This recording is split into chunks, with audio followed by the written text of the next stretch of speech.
Hello everyone, it's George from Ireland. So welcome back to my channel. This is commenting on the Romanian election. Now, Romania is like France and Russia in as much as it's got a two-round electoral system. If a candidate wins over 50% of the first round, he or she is elected and that's it. She is the president. There is no second round. But that seldom takes place, certainly in France and Romania. Russia's unusual insofar as you know the results 6 years in advance. Anyway, what stunned many people is Kalin Georgescu came from nowhere, a so-called far right, ultra-nationalist guy who's made some heavily critical comments about NATO. Don't question his right to be opposed to NATO, and who has also publicly lauded the president of Russia. That he broke through, and he was sort of polling at like 1% several months ago, and then he won the first round. It was at 24% of the vote. Now, intelligence from the Romanian intelligence service, these declassified documents claim that he was the beneficiary of a huge scale influence operation conducted by another country. They didn't say which government they thought was behind it, but the universal assumption is that it is Russia. Now, given that he would serve Russian policy interests, of course it would. He's talked about pulling Romania out of NATO. He's backpedal on that one. But a very good if they did pull out of NATO. There's a major NATO air force there, Mihai Cogilăceanu air base, which is just in from Constanța, the main Black Sea port, and indeed even Bucharest Airport. I used to say U.S. military personnel in uniform. They were using it to fly to Afghanistan, Iraq, and back, and so on.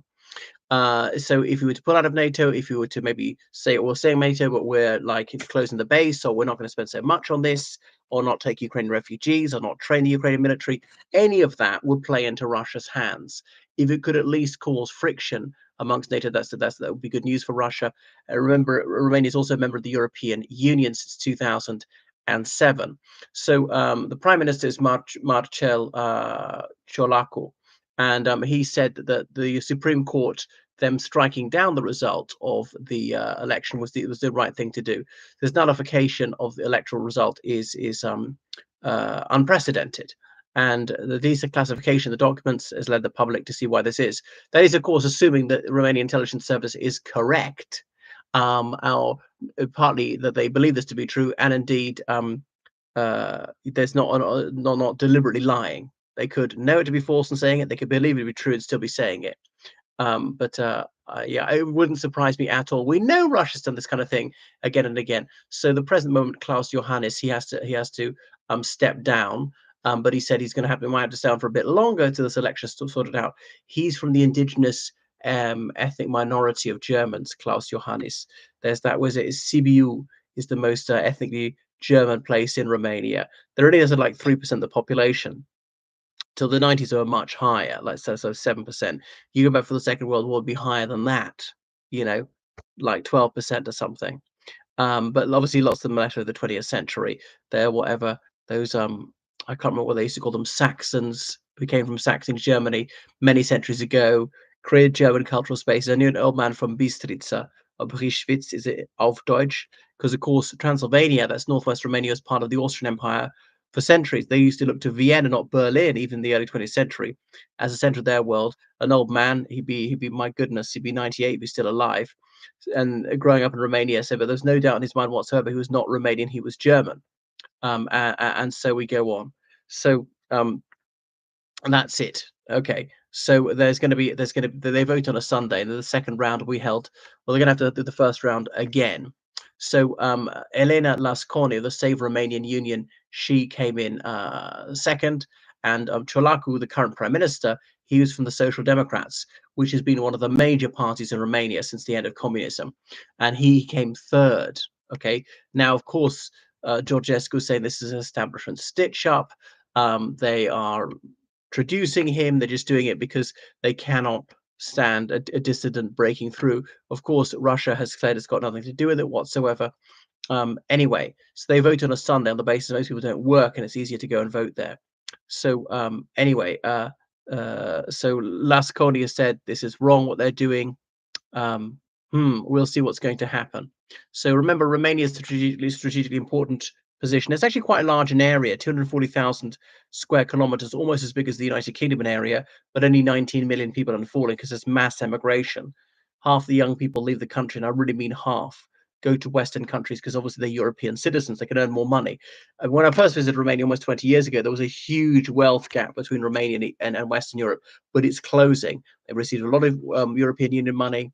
Romanians have made money in Western Europe and sent it back, and so forth. So, they're catching up with Ireland. Well, never quite as rich as us. Uh, what else? Yeah, so they border Ukraine. They've got a big border with Ukraine. I remember in the center of Bucharest, there was that association of Ukrainians in Romania. They border Moldova as well. And one of the big issues is, should Moldova be part of Romania, not the Republic of Moldova? The adjacent Romanian province is also called Moldova. And there were times when the now Republic of Moldova was part of Romania. For example, between the First World War and the Second World War. On other occasions, it's been part of the Russian Empire, the Soviet Union. It was part of the Ottoman Empire if you go back long enough. I used to see Basarabia Pământ Românesc.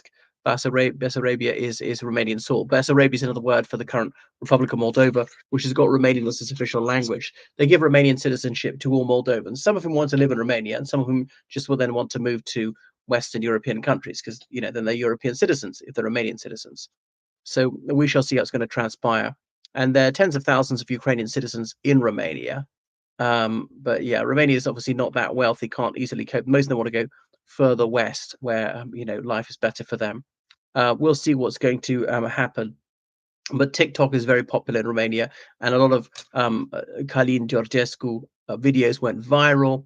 And the idea is somehow the SVR or whoever, or the Russian bots, were manipulating the algorithm to make him one of the most viewed people in the world, which is staggering considering he is Romanian, and obviously only 19 million people to watch it. Okay, some who else? The Romanians outside of Romania and Moldovans. All if you put that all together, it's like 30 million people most. 30 million people, absolute maximum in the world, can understand Romanian, and I'm one of them. So how on earth would it be getting far, far more than people who are speaking in French or Spanish or Mandarin or English? It just doesn't make sense. They clearly manipulated this to be rocket fuel to his campaign. Hacks on the computers actually tallying the votes to falsify the result like that.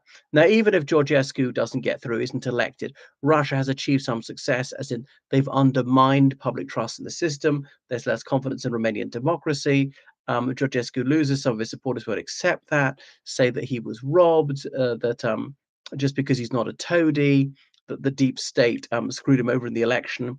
And also Russia's able to disseminate this idea that democracy is false, the European Union is bad, NATO is evil, and so on.